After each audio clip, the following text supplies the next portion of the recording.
કરવાના છીએ, જે તમને આવનારી ટેટ 1ની પરીક્ષા માટે ખૂબ જ ઉપયોગી સાબિત થવાના છે.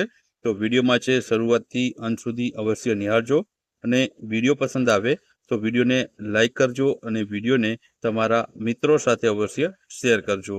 તો ચાલો આપણે વિડીયોની શરૂઆત કરીએ. તો પહેલો પ્રશ્ન છે કે નવી રાષ્ટ્રીય શૈક્ષણિક નીતિ અનુસાર 5+3+3+4 માં 4 છે એટલે શું થશે? તો મિત્રો અહીં 4નું પૂછવામાં આવ્યું છે કે 4 એટલે શું થશે? તો આમાં ઓપ્શન તમને આપેલા છે કે preparatory stage, foundation stage, middle stage કે સેકન્ડરી સ્ટેજ. તો મિત્રો અહીં 4 એટલે મિત્રો થશે તે થશે ઓપ્શન ડી આવશે, તેને સેકન્ડરી સ્ટેજ છે કહેવામાં આવે છે. ત્યારબાદ આગળનો પ્રશ્ન છે કે NEP 2020નો ડ્રાફ્ટ કેટલી ભાષામાં તૈયાર કરવામાં આવ્યો છે? ભાષા પૂછવામાં આવ્યું છે કે કેટલી ભાષામાં છે આનો ડ્રાફ્ટ છે, આ નવી શિક્ષણ નીતિનો છે તૈયાર કરવામાં આવેલો હતો. તો તમને ઓપ્શન આપેલા છે 21 ભાષા અને 457 પેજ, 22 ભાષા અને 458 પેજ, 22 ભાષા અને 457 પેજ કે 21 ભાષા અને 458 પેજ. તો આમાં મિત્રો જવાબ શું આવશે? તો આમાં જવાબ આવશે 22 જેટલી ભાષા અને 458 પેજમાં છે આ NEP એટલે કે જે છે નવી શિક્ષણ નીતિ 2020નો ડ્રાફ્ટ છે, તે આ 22 ભાષા અને 458 પેજમાં તૈયાર કરવામાં આવેલો છે. ત્યારબાદ આગળનો પ્રશ્ન છે કે NEP 2020ના મુખ્ય પિલર છે તેમાં કોનો સમાવેશ થતો નથી? અહીં મિત્રો મુખ્ય પિલર પૂછવામાં આવે છે, તેમાં કોનો સમાવેશ થતો નથી તેવું પૂછવામાં આવ્યું છે. તો ઓપ્શન આપેલા છે સસ્તું શિક્ષણ, શિક્ષણની સમાનતા, શિક્ષણની પહોંચ કે અભ્યાસક્રમ. તો આમાં જવાબ આવશે મિત્રો ઓપ્શન ડી આવશે, અભ્યાસક્રમ છે તેનો મિત્રો છે આ મુખ્ય પિલરોમાં છે આનો સમાવેશ છે થતો નથી. ત્યારબાદ આગળનો પ્રશ્ન છે કે NEP 2020 અંતર્ગત કેટલા દિવસ બેગલેસ પીરિયડની ભલામણ છે તે કરવામાં આવી છે? તો આમાં મિત્રો ઓપ્શન આપેલા છે તમને 8 દિવસ, 12 દિવસ, 10 દિવસ કે 14 દિવસ.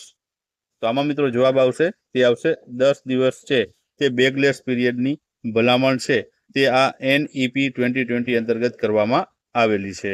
ત્યારબાદ આગળનો પ્રશ્ન આપણે જોઈએ. તો આગળનો પ્રશ્ન છે કે NEP 2020નો ફાઇનલ ડ્રાફ્ટ કોના દ્વારા પૂર્ણ કરવામાં આવ્યો છે? તો મિત્રો ફાઇનલ ડ્રાફ્ટ પૂછવામાં આવ્યું છે કે ફાઇનલ ડ્રાફ્ટ છે તે કોના દ્વારા પૂર્ણ કરાયો છે? તો ઓપ્શન આપેલા છે ડોક્ટર કસ્તુરી રંગન, TSR સુબ્રમણ્યમ, પલ્લવ રજ્જુ કે રવિ પોખરિયાલ. તો મિત્રો આમાં જવાબ આવશે ડોક્ટર કસ્તુરી રંગન તેમના દ્વારા છે તે આ NEP 2020નો ફાઇનલ ડ્રાફ્ટ છે તેમના દ્વારા પૂર્ણ કરવામાં આવ્યો છે. શરૂઆતની પૂછવામાં આવે કે આની શરૂઆત કોના દ્વારા કરવામાં આવી હતી? તો શરૂઆત મિત્રો છે તે TSR સુબ્રમણ્યમ છે તેમના દ્વારા છે આની શરૂઆત કરવામાં આવી હતી. અને ફાઇનલ ડ્રાફ્ટ પૂછવામાં આવે તો કસ્તુરી રંગન છે તેમણે ફાઇનલ ડ્રાફ્ટ આનો પૂર્ણ કર્યો હતો. ત્યારબાદ આગળનો પ્રશ્ન છે કે NEP 2020 અનુસાર કયા ધોરણ સુધી માતૃભાષામાં શિક્ષણ આપવું ફરજિયાત છે? મિત્રો માતૃભાષામાં શિક્ષણ આપવું ફરજિયાત છે કયા ધોરણ સુધી? તો તમને ઓપ્શન આપેલા છે ધોરણ 5, ધોરણ 8, ધોરણ 4 કે ધોરણ 2. તો આમાં જવાબ શું આવશે? ઓપ્શન એ આવશે, ધોરણ 5 સુધી મિત્રો છે માતૃભાષામાં શિક્ષણ આપવું છે તે ફરજિયાત છે. મિત્રો આ NEP 2020 અનુસાર છે મિત્રો આ માહિતી આપવામાં આવેલી છે. ત્યારબાદ આગળનો પ્રશ્ન છે કે NEP 2020 અનુસાર કયા ધોરણથી રોજગારલક્ષી શિક્ષણ આપવામાં આવશે? મિત્રો રોજગારલક્ષી છે શિક્ષણ કયા ધોરણથી શરૂઆત કરવામાં આવશે તેવું પૂછવામાં આવ્યું છે. તો તમને ઓપ્શન આપેલા છે ધોરણ 5, ધોરણ 8, ધોરણ 4 કે ધોરણ 6 થી. તો આમાં મિત્રો જવાબ આવશે તે આવશે ધોરણ 6 થી મિત્રો છે તે આ NEP 2020 અનુસાર ધોરણ 6 થી રોજગારલક્ષી શિક્ષણ આપવામાં આવશે. ત્યારબાદ આગળનો પ્રશ્ન જોઈએ. તો આગળનો પ્રશ્ન છે કે MHRDનું નામ બદલાઈને હવે શું થશે? એટલે કે નવું નામ મિત્રો છે આ MHRDનું નવું નામ શું હશે? ઓપ્શન આપેલા છે MOE, શિક્ષણ મંત્રાલય, શિક્ષા મંત્રાલય કે આપેલ તમામ. તો આમાં જવાબ આવશે MOE, જે મિનિસ્ટ્રી ઓફ એજ્યુકેશન મિત્રો છે તે હવે આ MHRDનું નવું નામ બદલીને મિનિસ્ટ્રી ઓફ એજ્યુકેશન છે તે રાખવામાં આવ્યું છે. તો જવાબ આવશે ઓપ્શન એ જવાબ છે આમાં આવશે. ત્યારબાદ આગળનો પ્રશ્ન છે કે પ્રાથમિક શિક્ષણનો રેશિયો ક્યાં સુધી 100% કરવાનો સરકારે જે છે લક્ષ્યાંક નક્કી કર્યો છે? પ્રાથમિક શિક્ષણના મિત્રો વાત થઈ છે. તો ઓપ્શન આપેલા છે વર્ષ 2030, વર્ષ 2035, વર્ષ 2040 કે વર્ષ 2026 સુધીમાં. તો આમાં જવાબ આવશે મિત્રો ઓપ્શન એ આવશે. વર્ષ 2030 સુધીમાં જે પ્રાથમિક શિક્ષણનો જે રેશિયો છે તે 100% કરવાનો સરકારે છે લક્ષ્યાંક છે તે નક્કી કરવામાં આવ્યો છે. ત્યારબાદ આગળનો પ્રશ્ન આપણે જોઈએ. તો આગળનો પ્રશ્ન છે કે ઉચ્ચતર શિક્ષણનો GER ક્યાં સુધી 50% કરવાનો સરકારે લક્ષ્યાંક છે તે નિર્ધારિત કર્યો છે? મિત્રો ઉચ્ચતર શિક્ષણની વાત થઈ છે તો આમાં ઓપ્શન આપેલા છે વર્ષ 2030, વર્ષ 2035, વર્ષ 2040 કે વર્ષ 2026માં. તો આમાં મિત્રો જવાબ આવશે તે આવશે ઓપ્શન બી આવશે.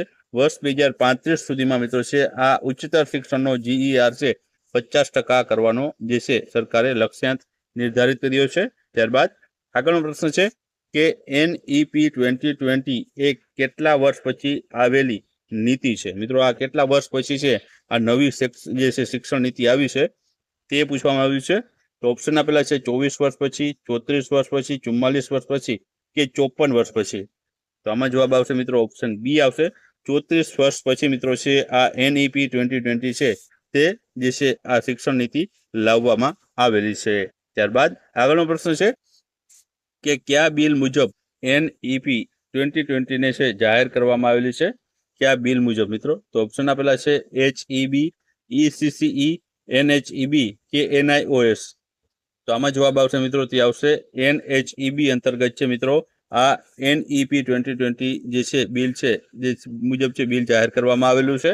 ત્યારબાદ આગળનો પ્રશ્ન છે કે NEP 2020 ભારતમાં 20 ઓગસ્ટે લાગુ પડનાર પ્રથમ રાજ્ય કયું છે? એટલે કે પ્રથમ કયા રાજ્યમાં છે મિત્રો જે છે આ નેશનલ જે છે રાષ્ટ્રીય શિક્ષણ નીતિ છે જે 2020ની છે જે લાગુ કરી હોય તેવું પ્રથમ રાજ્ય પૂછવામાં આવ્યું છે. ઓપ્શન છે ગુજરાત, રાજસ્થાન, પંજાબ કે કર્ણાટકમાં. પ્રથમ મિત્રો છે કયા રાજ્યમાં છે તે લાગુ પાડવામાં આવ્યું હતું?